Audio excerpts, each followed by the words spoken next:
Hello everyone, welcome to our channel Gyansthali. So guys, आज की इस लेक्चर में हम डिस्कस करेंगे करिकुलम स्टडीज़, जिसमें हम देखेंगे इंटरवेंशन मॉडल। सो इंटरवेंशन मॉडल यूनिट नंबर 5 में दिया है। सो इसका जो पार्ट बी में है, हिंदी में इसको बोलते हैं हस्तक्षेप मॉडल। तो हस्तक्षेप मॉडल क्या होता है, इसको देखते हैं।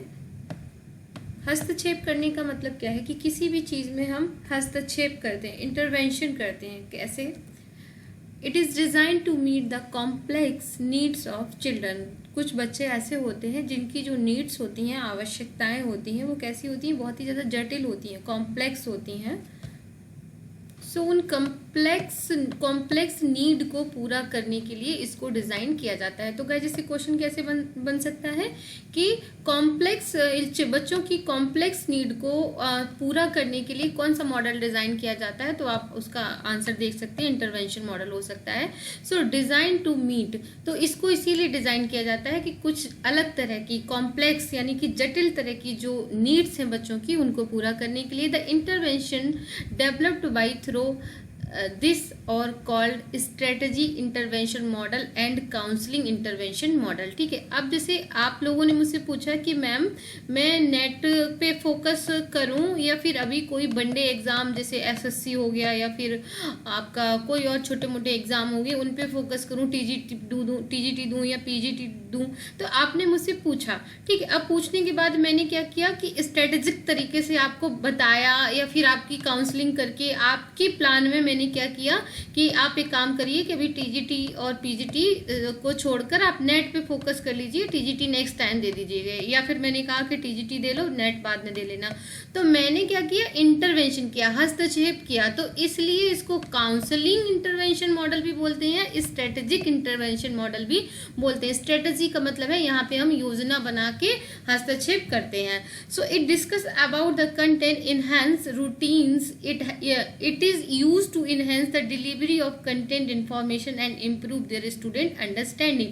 तो हम यहाँ पे क्या करते हैं कि जो भी कंटेंट इन्हेंसमेंट है और जो भी कंटेंट इन्हेंसमेंट रूटीन है, ठीक है, आप किस तरह का कंटेंट है, ठीक है, उसमें किस तरह का रूटीन है और उसमें हम किस तरह से कंटेंट की इंफॉर्मेशन और स्टूडेंट का जो अंडरस्टैंडिंग लेवल है उसको कैसे इम्प्रूव कर सकते हैं, इस तरह का मॉडल वहाँ पे डिज़ाइन किया जाता है।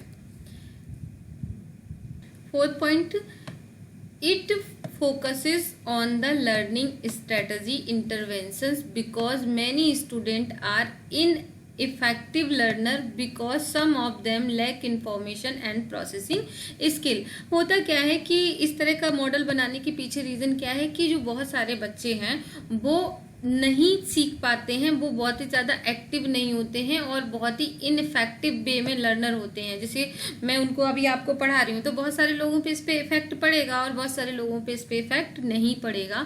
तो इनफेक्टिव लर्नर हैं जिनको समझ में नहीं आ रहा है या इनको प्रॉब्लम हो रही है समझने में, या फिर उनका जो प्रोसेसिंग करने का तरीका है, उनकी जो स्किल्स हैं कि प्रोसेस करने का, प्रोसेस मतलब क्या है कि मैंने आपको एक इन्फॉर्मेशन दी, तो मैंने आपको कोई इन्फॉर्मेशन दी, इन्फॉर्मेशन मिलने के बाद आपने उसको प्रोसेसिंग किया, लर्न किया, और लर्न करने के बाद आपने उसको उसके आधार पे क्वेश्चन किया, तो ये आउटपुट आ गया रिजल्ट। यानी कि आपको मैंने पढ़ाया, टीचिंग, तो ये इनपुट दे दिया और आपने उसको जो लर्निंग किया वो प्रोसेस हो गया, और जो बाहर आया रिजल्ट यानी कि जो आपने क्वेश्चन अटेम्प्ट किए वो क्या हो गया? आउटपुट। अब मैनी ऑफ यू सबके साथ प्रॉब्लम क्या होता है कि मैंने आपको पढ़ा दिया, आपने लर्न भी कर लिया, फिर भी आप क्वेश्चन अटेम्प्ट नहीं कर पा रहे हैं। तो ये क्या है कि कहीं ना कहीं जो प्रोसेसिंग स्किल है, सो प्रोसेसिंग स्किल आपकी क्या है? वीक है। उस प्रोसेसिंग स्किल को बढ़ाने के लिए टीचर क्या करता है? इंटरवेंशन करता है, हस्तक्षेप करता है। तो इस तरह का मॉडल क्या है? आपका स्ट्रेटेजिक इंटरवेंशन मॉडल कहलाएगा। So it emphasis on the student to perform their best and to create positive relationship with others in various settings. तो यहाँ पे हम क्या कोशिश करते हैं कि जो बच्चा है, जो हमारा स्टूडेंट है, वो अच्छे से अच्छा परफॉर्म करे एंड उसके अंदर से बेस्ट जो चीज़ है वो बाहर आ सके, जिससे वो क्रिएट हो सके एक positive relationship with others in various setting. तो जिससे दूसरों के साथ वो दूसरी चीज़ों को बहुत ही बेटर तरीके से समझ सके। सो बेब्स ऑफ इंटरवेंशन मॉडल, सो किस तरह का होता है इंटरवेंशन मॉडल? इसमें 3 बेब्स में इसको डिवाइड किया गया है। तो इसमें सबसे पहला यहाँ पे वेव क्या है कि वेव वन में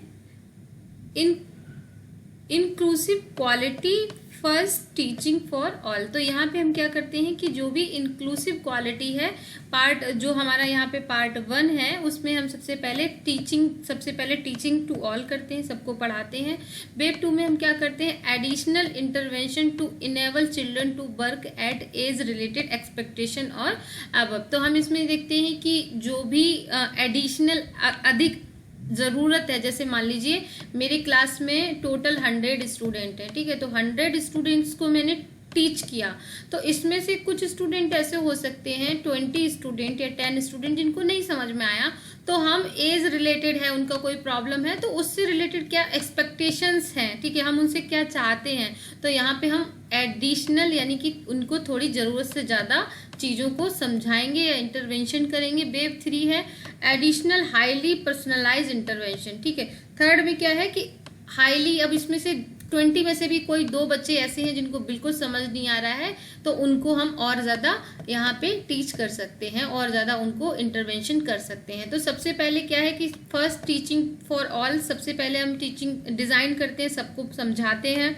समझाने के बाद अगर हमको ये लगता है, जैसे मान लीजिए मैं आज का लेक्चर ले रही हूँ, तो मैंने आपको सबसे पहले नोट्स दिया, तो नोट्स देना क्या है कि एक जर्नल वे है, सबको नोट्स दे दिया, काम खत्म हो गया, तो ऑल के लिए हो गया। नोट्स देने के बाद मैंने आपको पीपीटी रिकॉर्ड करके दिया, तो रिकॉर्ड करके देने से क्या हो गया कि सेकंड एडिशनल हेल्प हो गया।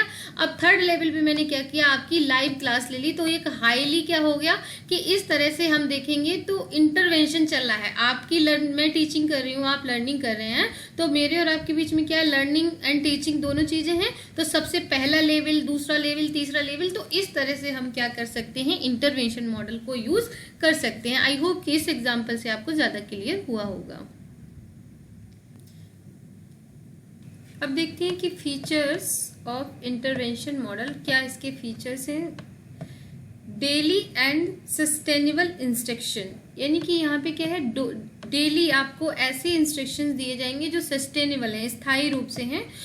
Multiple opportunity to practice the strategy of variety of situation, ठीक है। तो इसमें ध्यान रखा जाता है कि किस तरह की डिफरेंट सिचुएशंस हो सकती हैं, तो बहुत डिफरेंट तरह की अपॉर्चुनिटी और अलग अलग तरह की स्ट्रेटजी के ऊपर प्रैक्टिस किया जाता है।